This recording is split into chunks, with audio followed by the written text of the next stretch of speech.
Welcome to the new Hancock Group podcast. I'm Mike Hall, and this is Jay Hancock. So we're gonna start kind of breaking down just real estate from a perspective of a business, from family, from what it looks like in the back end, from our buyer's perspective, as our seller perspective.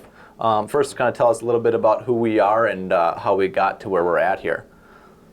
Can we talk about, for a minute before we jump into that, about your intro there where you said, well, hello. And you know the first video Jared James ever did was his, well, hello there. Like the camera wasn't there, you remember that? Yeah, I mean, you got to start right so that now we have this to look back on. So as we ascend and then we start coaching those, I can say my first video was, well, hello. Yeah. Didn't see you there. Didn't see you there. So we have to start out like right. The camera's not in your face. It's a cliche. How about the microphone? It's a cliche that I don't think should be left in the past.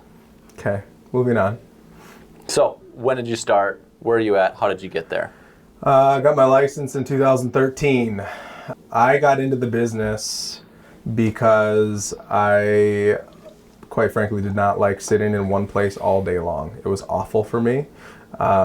I made pretty good money doing what I was doing. We used to own fitness franchises. But getting into real estate, I watched my wife do really well her first few years in real estate. And I thought, man, if we put this thing and our work ethic together, you know, we could make something pretty sweet. Going back to a couple of those things, ongoing thing that I've witnessed in your life, and I've been guilty of doing that in the past, is that everybody sees your success and where you're at, and you get stomped on this, he's just a natural born salesman, right? Mm-hmm. But speak into that, you know, when did you get started in sales? When I really got started was 2015 was the year where I was like... No, rewind. I'm talking about your sales training. Real sales training began in 2009 at LA Fitness. Even further? Come on. How far back do you want to go? The people need to know. Oh, gosh. Who paid his bills with a certain type of cutlery? I used to sell kitchen cutlery, kitchen knives. I was like 14. Yeah, so that... That's where she began. Yeah, and so I think that's important for people to know, because everybody wants to be like, he's just a natural born, got into real estate and sold a zillion houses right away, but I think it started. Yeah, it started back then. Yeah, it started way back. I used to have a paper out that I ran too, so it was like a combination of things. I watched my family struggle with money and still manage money poorly to this day, but as a child, that's where it began, and it almost started as fear. That's what I got into sales, is fear of not having enough. Yeah.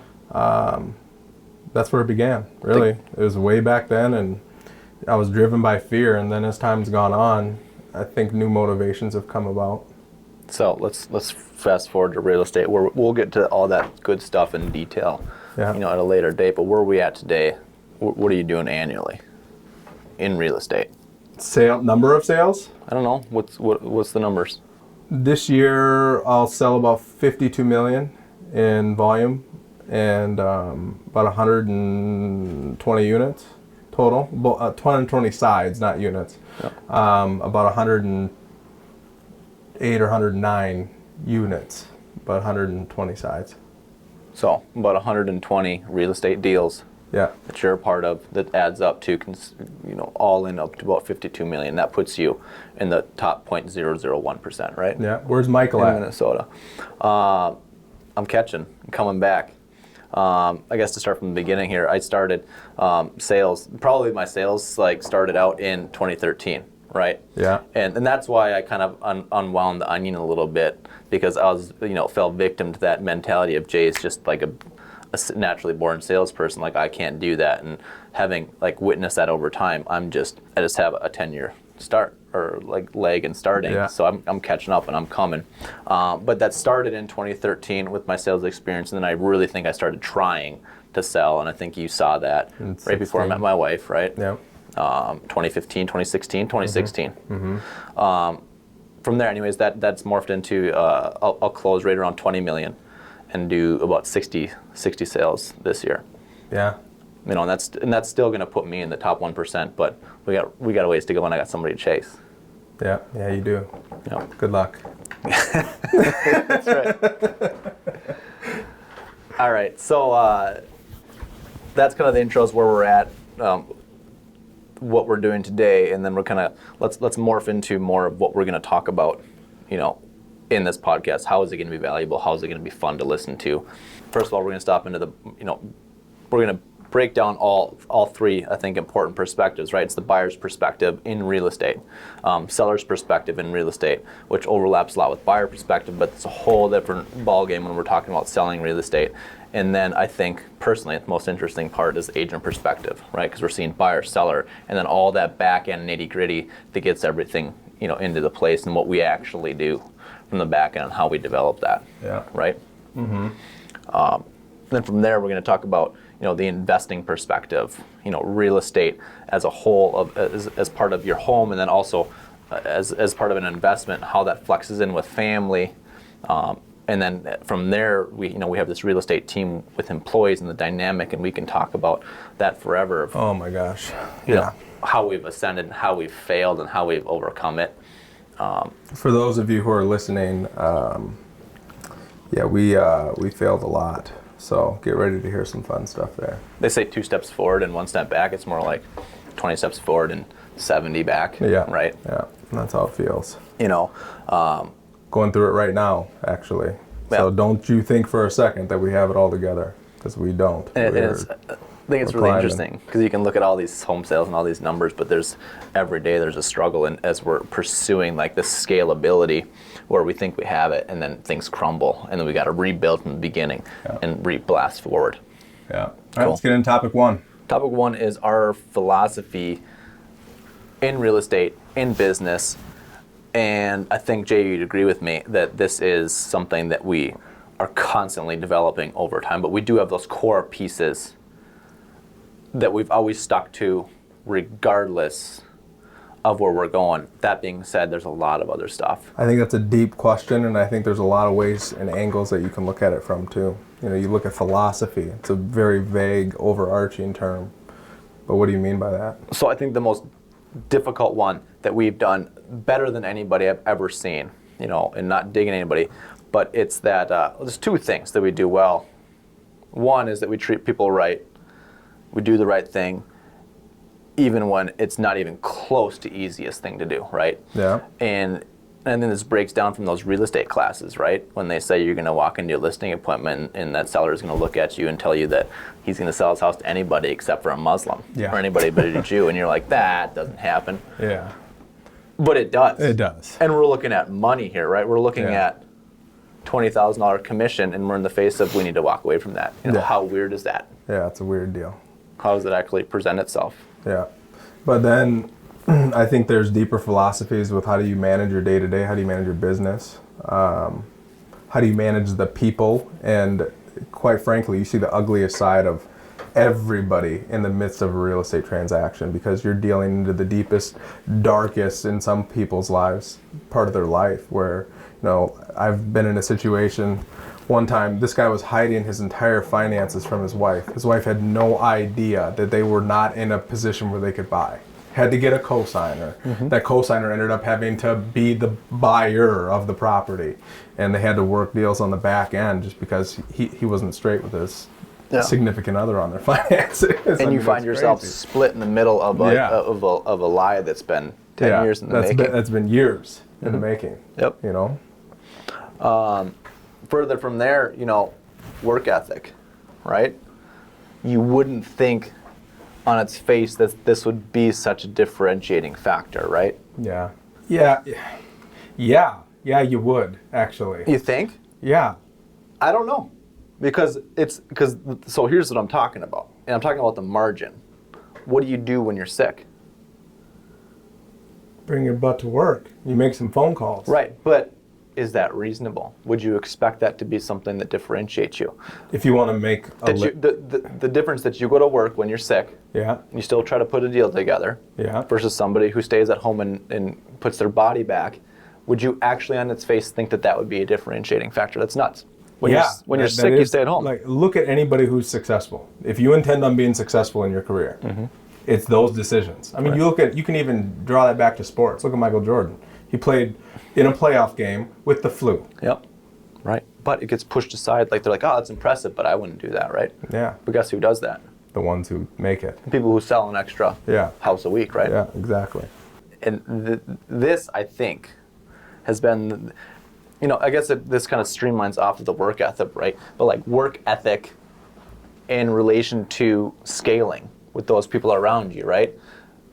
We can spin off of the sick thing, right? And it's kind of weird, right? Because some people want to stay home and they want to, nurse their flu, which is fine, right? It's fine.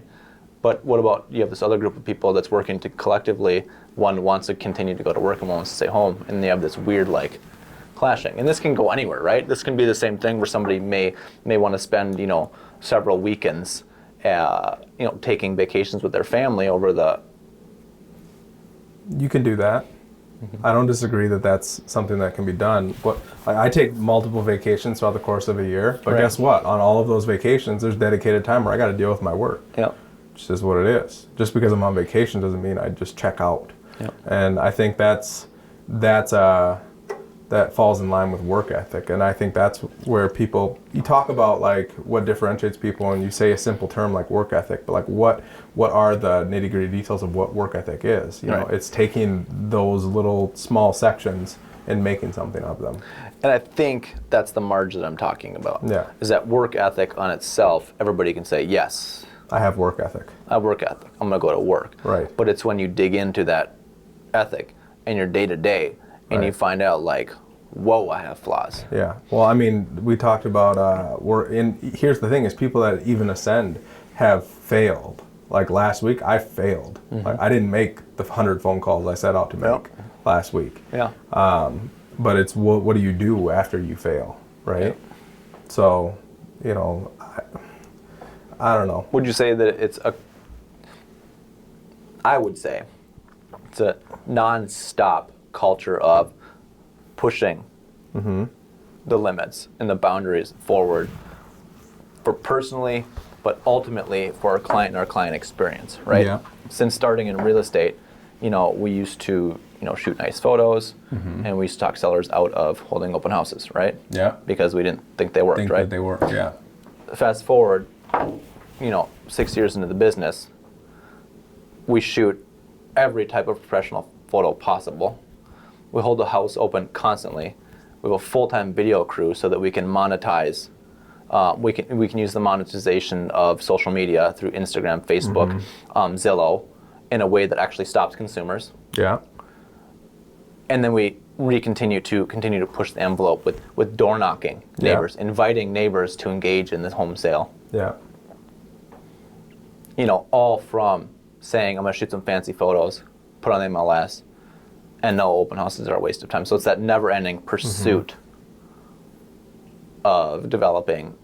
I think it's about a never-ending pursuit of trying to provide value. Yes. Right? So I think one of the things that we're really good at is not getting commission objections.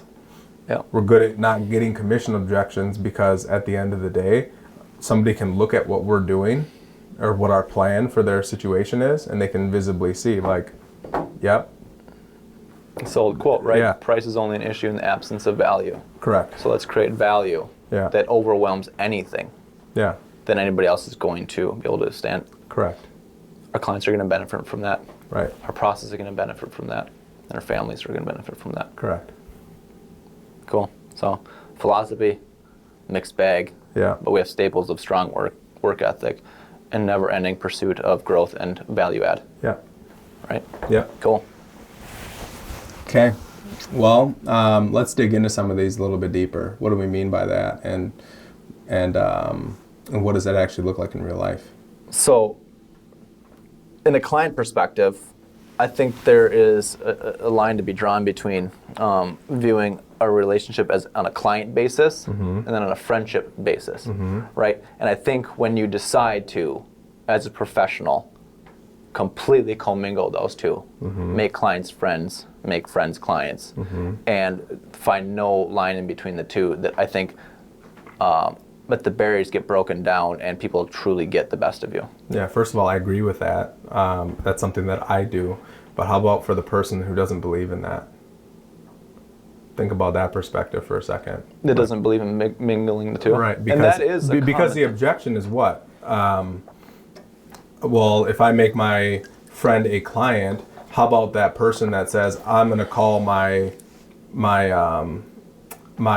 friend who's a real estate agent, and then we walk into that situation, we say, oh, I don't know, that might not be the best idea because they might not treat it with the same level of care that somebody who's not your friend would treat it with. Because I don't think those are two completely competing, trains of thought, right?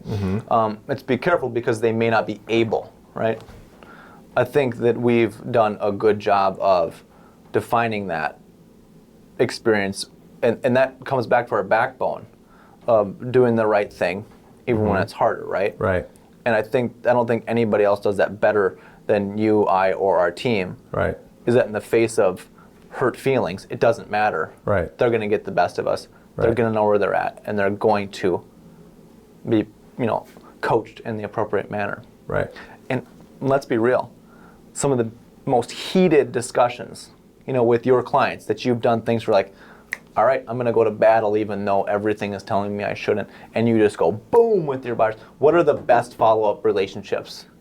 Those are the ones where you get in a fight. The one that you just went after it, right? Yeah. And you both gave when you go after it, Yeah. you're fighting for each other, right? Right. And that's differentiation. It's like, hey, I know I should be quiet right now, socially quiet. I know that I shouldn't continue to push what I know is right, but we're both banging because we're going to give each other our best. Right. Right. And that's something that you just need to learn through fire. When things are going off the rails and you see it, you got to put your foot down and you have to continue to fight for what you know is right for investor or client. Yeah, you do. And even if it means, things are going to get uncomfortable for a little bit, Yep. because I can tell you some of my really most stressful transactions have been with friends because I'm unwilling to let them do the wrong thing, right? So. But those friendships blossom. Yeah, and they got better after the fact because it's when you're in the fire you can't see clear, right? Yep. Even you as an agent, as a professional, you can't see that. Yep. But on the other end of it, if you can look back and you can say, yeah, I did what was right in that situation, then the other person will eventually see it if they are your friend, and you'll come back and you'll work through that. Right. So. Yeah. I don't know, man. I love the client friendship relationship. I think it's amazing. I do too. I just wanted to look at it from the other side. Yeah. Yeah, and you better believe that my friends that want to buy a house with me, we're not doing anything casual up front. No. That's a big differentiating factor. We're sitting down, we're going through that meeting, we're having that listing appointment like we didn't know each other, right? Right. They're going to get my professional side and then they're getting my friendship side. We're going to put those two together and it's going to be a lot of fun. Yeah. Period. Yeah. All right.